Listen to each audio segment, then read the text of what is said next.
Wasabi guys, coming back at y'all with yet another Commander deck tech. This time, doing another patron request for Frogger Pirate, one of my awesome patrons. As always, the link to my Patreon will be in the description box below, along with the full deck list on Tapped Out. So he wanted me to do a deck tech for Ruric Thar, the Unbowed. He is 6 mana in Gruul colors for a 6/6 legendary ogre warrior. He has vigilance and reach, so he's pretty good on attack and defense. And he must attack each turn if able, which is the main downside to this guy. However, hopefully we can make him unblockable, make it to where he's not at risk of being removed by combat. And whenever a player casts a non-creature spell, Ruric Thar deals 6 damage to that player. This is the main thing we want to synergize with, forcing our opponents into uncomfortable situations where they're going to have to take 6 damage. In order to remove something, counter a spell, do anything like that, they have to take that 6 damage. So we want to play around with that a little bit. There's a synergy in here with one enchantment I think is really cool, but we'll get to that later. So basically what we want to do with the deck is just play, for the most part, creatures. We do have around 18 non-creature spells, which seems like a lot, but trust me, most of them are just good setup. We're going to have these out before we even play Ruric Thar, so we end up taking the least amount of damage from his trigger. That's ideally what we want to have happen. So let's go on to the land base. For the most part, it's your basic Gruul mana fixing, but we do play a couple good utility lands, such as Homeward Path. If there's any way that we lose our creatures, something like an Insurrection or Act of Treason effects, we can just get him back with Homeward Path. That's pretty good. We have a Kecak Wolf Run. We can just dump all our mana into this and give Ruric Thar trample until end of turn and +X/+0, which is likely going to finish off some players. And we of course play Rogue's Passage. Making Ruric Thar unblockable is sometimes good. Some situations we're going to have to swing into someone who can block and possibly kill Ruric Thar, so we want to make him unblockable before he even attacks. And that's usually what you look for in this type of deck, mostly creatures. Then we have some artifacts. We only have 5 of them, because again, we want to limit our non-creatures. We have Soul Ring. Pretty basic, good setup card, one of the best ones you can come across. Gruul Signet, good ramp as well as good mana fixing. Lightning Greaves gonna give us some haste and shroud to our Ruric Thar. Swiftfoot Boots gonna give hexproof and haste, which is just as good. We want protection. And our final artifact is a Lifecrafter's Bestiary. Just 3 mana at the beginning of our upkeep, we get to scry 1, and then whenever we cast a creature spell, which we have a ton, we get to pay 1 green and then draw a card. So that's good, very underrated card draw. Now we move on to the meat of the deck, which is going to be our creatures. We start off with Birds of Paradise. Pretty typical in decks where you want mana ramp, but you don't necessarily need a bunch of artifacts. Birds of Paradise is never a bad option. Fauna Shaman is just good. Tutors up a creature, we have to discard a creature card. Chances are whatever creature we get is going to be better than the one we discard, and a lot of our win cons happen to be creatures, so why not? It's a perfect card. Sakura Tribelder, good mana ramp, sacks itself, get a land. Vexing Shusher is fantastic in this deck. We can make our other spells uncounterable just by paying hybrid red or green mana, and it can't be countered itself, so awesome in this type of deck where we don't necessarily have a way to stop control decks from stopping our Ruric Thar, countering him, anything like that. We want to make him uncounterable. And Vexing Shusher, also very underrated. Zerta Druid, good 2-drop, taps for green, can deal 1 damage to each opponent whenever it taps for mana, so that is fantastic. Archetype of Aggression is very underrated, but it's going to give all your creatures trample and take trample away from all your opponent's creatures. The archetypes from the Theros block were just fantastic, and giving trample to all your creatures, we have a lot of big ones, so it's awesome. Then we have Dosin, the Falling Leaf. Players can play spells only during their own turns, so yet again going to punish the control decks even more, or even the combo decks that want a good setup, so they're going to flash something into play so that they can use their turn for whatever mana they want to use.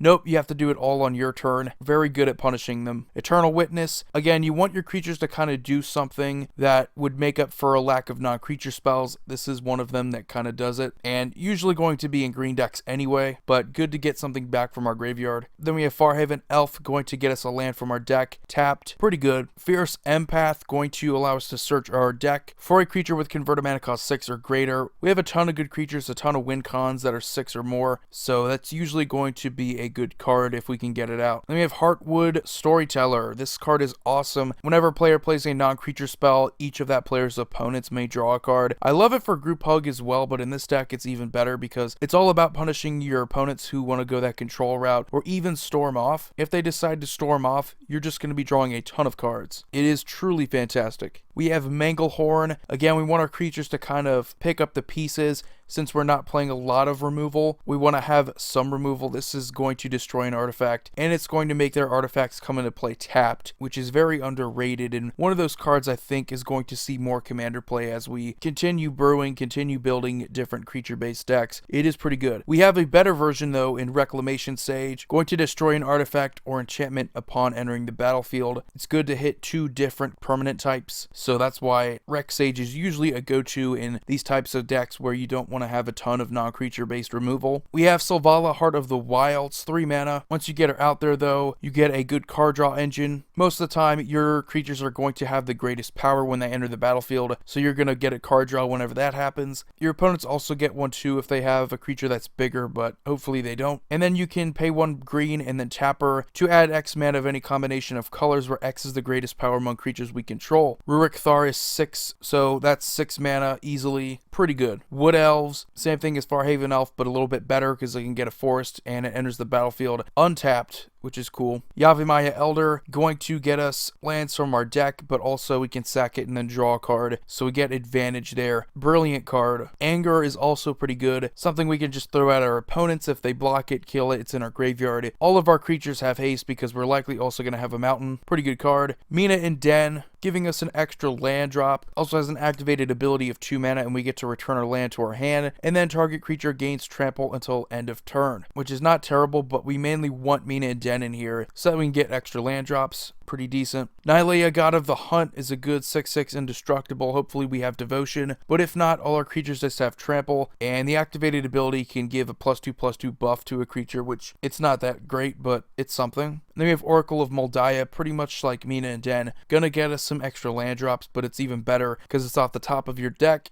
so you can make it to where your top deck isn't just lands. That's always nice. Solemn Simulacrum, good value, giving us some ramp. Usually we want to get out to a good start with these types of creatures, and when it dies we get a card draw. Spellbreaker Behemoth, 4 mana for a 5/5, pretty good, can't be countered. Creature spells you control with power 5 or greater can't be countered, so that includes Ruric Thar, which is fantastic because usually people don't like him, and they're going to try to counter him, so hopefully this stops them. And we have Vizier of the Menagerie, kind of like an Oracle of Moldiah, but for creatures you get to look at the top card of your library, and you get to cast it. If it is a creature card, you get to spend mana of any color to do that, which is pretty good. And you don't have to reveal it to your opponents, which is also an upside. And we have Acidic Slime, kind of the same thing as Reclamation Sage. Get rid of an artifact or enchantment, or in this case we also get to destroy a land. We have those options. That's always nice. Also a 2/2 Death Touch. Then we have Urabraska Hidden, pretty good Praetor, 4/4. Creatures you control have haste, and you basically have all your opponent's creatures enter the battlefield tapped also, so it's going to slow them down, going to speed you up. Pretty good Praetor. Xenagos, God of Revels, awesome card in Gruul. At the beginning of combat on our turn, we get to give a target creature +X/+X, where X is its power, so he's always awesome. Bane of Progress is fantastic.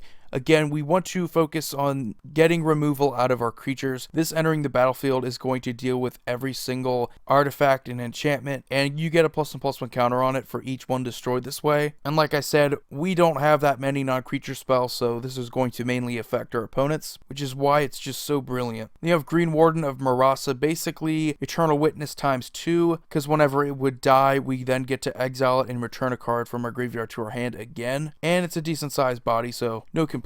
We have Inferno Titan, very underrated card in red. Entering the battlefield dealing 3 damage divided is pretty good. May not seem like a lot, but it is divided, so you can start pinging off 1/1s. Tokens are easy to get rid of, and also gets that same trigger whenever it attacks. Then we have Pathbreaker Ibex, a pretty good win con in the deck. Whenever it attacks, creatures we control gain trample and get +X/+X until end of turn, where X is the greatest power among creatures we control. So even if it's just Ruric Thar, +6/+6, that's likely going to help us win the game. Primordial Sage, going to get us some card draw whenever we cast a creature spell. That's the majority of our deck, so we're going to draw some cards. Savage Ventmaw is good. Has an attack trigger where we get to add 6 mana, 3 of it's red and 3 of it's green, and it doesn't empty until end of turn, so it's pretty good. It's going to last you to second main phase. Soul of the Harvest, whenever another non-token creature enters the battlefield under our control, we get to draw a card. Also a 6/6 with trample. Awesome card draw in creature-based decks. Pretty much a staple in this type of deck. Thunderfoot Baloff's another good sort of anthem, sort of trample over your opponent's creature type of card. As long as we control Ruric Thar, our other creatures get +2/+2 and have trample. Thunderfoot Baloff also gets +2/+2. So another Pathbreaker Ibex type of deal where we want to just trample over our opponent's creatures. Woodland Bellower is going to then tutor up upon entering the battlefield, a non-legendary green creature card with converted mana cost 3 or less. We have some good utility ones like Manglehorn and Reclamation Sage. We also have Fauna Shaman, so that's another way that we could go. So there's a lot of decent options in this deck. Avenger of Zendikar, good at getting us tokens. Awesome with these overrun type effects, trampling over our opponents. Getting more bodies out there is never a bad thing. Balefire Dragon deals combat damage, deals that much damage to each creature that player controls, so it's basically a red version of a board wipe on our opponent, so that's nice. Pretty devastating though. Garruk's Horde, 7 mana, a bit expensive, but we get to play with the top card of our library revealed, and we get to cast the top card of our library if it's a creature card, so this is kind of like Vizier of the Menagerie, Oracle of Moldiah, but it's even better because you get a 7/7 with trample. We have Gruul Rage Beast, another type of utility card. Whenever Gruul Rage Beast or another creature enters the battlefield under our control, that creature fights target creature an opponent controls, which is one of the other things that Frogger Pirate brought up to me. He wanted to see more creature-based ways of dealing with our opponent's stuff, and fighting is one of the ways that green can do it pretty well. So this card just is an auto-include in this deck. Fantastic. Omnath Locus of Rage. We want some more bodies, and these bodies are actually pretty good. They're 5/5 elementals, and whenever Omnath or another elemental would die, deals 3 damage to target creature or player, so very difficult to get rid of these for your opponent. Likely going to overwhelm them, and even if they do successfully get rid of them, it's probably going to end up lightning bolting some stuff away, or even just lightning bolt to the face, so that's pretty good. Archetype of Endurance, pretty hefty mana cost, but it's worth it. Creatures you control have hexproof, and creatures your opponent control lose hexproof, so stuff like Swiftfoot Boots your opponents control, they pretty much don't work anymore.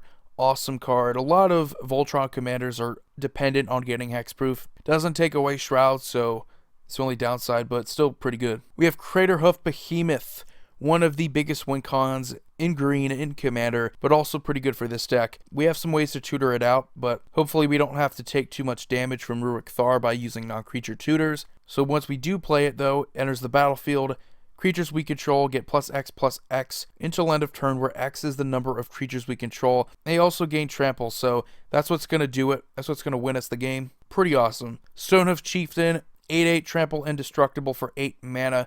Whenever another creature we control attacks, it gains trample and indestructible until end of turn. Very important for Ruric Thar that he doesn't die. We have Terrastodon, yet again another sort of acidic slime type of deal where we can just get rid of non-creature permanents. Even better because it is non-creature. We can also hit planeswalkers, and for each one that is destroyed, its controller does create a 3/3 green elephant creature token. We can only do 3, but still pretty good getting rid of the 3 best non-creature permanents. Now we do play one planeswalker in Xenagos the Reveler, mainly in Gruul-based decks Force Plus, where we can just add a ton of red and green mana. In this deck, that's our primary mana, so we should be alright. His 0 gets us a 2/2, so it can count towards his plus the next turn we decide to do that, and his ult is going to get us some stuff off the top of our deck, which is never a bad thing. We play a few enchantments, some good setup cards. Sylvan Library, awesome staple in green.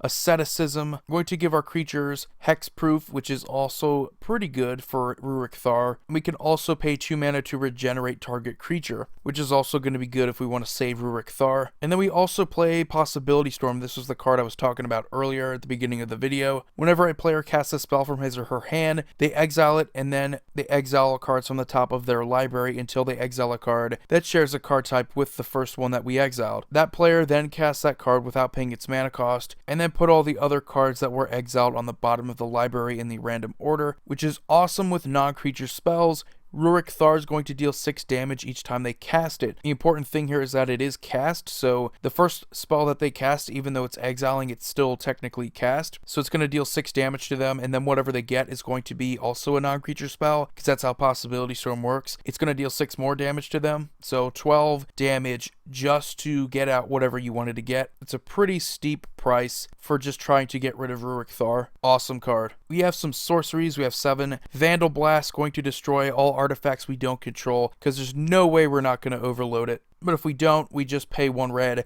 and destroy an artifact we don't control. Hull Breach, awesome removal in Gruul colors. 2 mana sorcery speed, yes, but we get to destroy an artifact or an enchantment, or we get to do both. So we have 3 different options. Fantastic card, I love it. Cultivate and Kodama's Reach, basically the same card in this deck.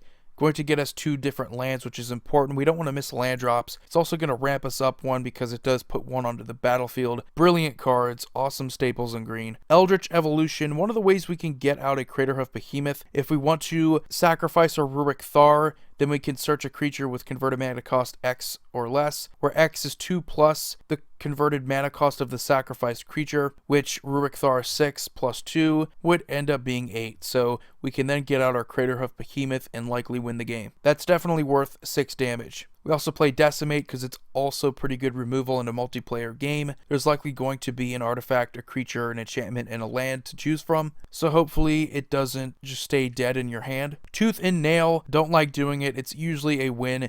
You just search up an Avenger of Zendikar when you entwine it, and you also get the Craterhoof Behemoth. So those 2, getting those out is likely going to win you the game because that's a ton of creatures and a ton of power and toughness and trample. All we need is something like an Urabrask, maybe pair it up with one of those. All our creatures gaining haste is something we would also want to have. But usually if we can just get out our Craterhoof with any tutor, it's going to win us the game. And to wrap things up, we have 2 instants. We have Beast Within and Crossing Grip. Beast Within's going to deal with permanents just in general, whether it's a tricky land we don't like, anything like that. It's going to replace it with a 3/3 green beast, but it's definitely worth it. Crossing Grip, one of the best cards in the entire format. Split second. Technically, Ruric Thar still does trigger if we cast it, but it's definitely worth 6 damage to destroy an artifact or enchantment and have it not be responded to, so that's always a good thing. So anyway guys, that's going to do it for this deck tech for Ruric Thar the Unbowed. This guy is a fantastic Gruul commander, and the deck can be quite competitive if you want to. I did keep cost in mind for the most part. There are some pretty expensive cards in the deck that you could easily replace, so I don't want you guys to think that this deck's going to cost you hundreds and hundreds of dollars.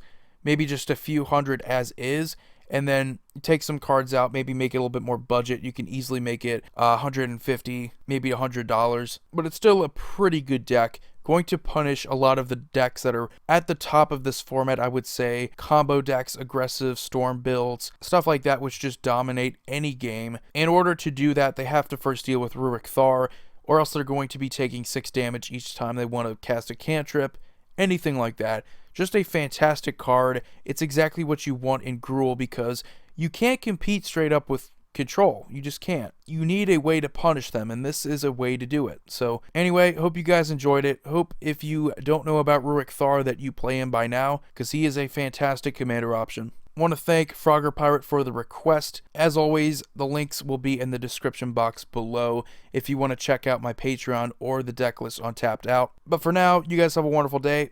Void here signing off.